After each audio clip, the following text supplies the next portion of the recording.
total na binigay ngayon ni Presidente is 16, 15 doon yung mga members ng CPP-NPA. Now, for those who are still intending to apply, mag-apply lang po kayo kasi eventually po we are assured naman by the NTF-ELCAC at saka ng ODESLA, Office of the Executive Secretary on Legal Affairs, that it will be eventually approved by the President. So in the meantime, you just file it, we will accept it, and then lagyan lang po namin ng provisional. Kasi hihintayin namin ang pag-process pagdating ng extension na binibigay ni Presidente.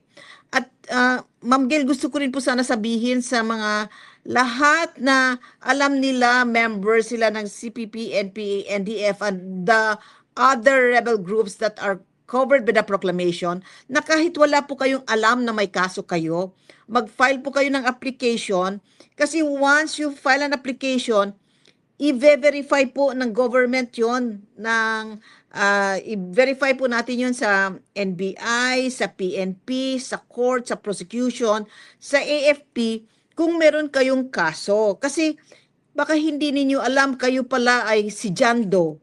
Yung ganun ba? Or there are instances also na akala nyo wala kayong kaso, yun pala meron. Kasi meron kaming isang applicant, sabi niya wala siyang kaso, yung ganyan. Tapos, nung verify namin sa court record, sa NBI, may kaso siya 80.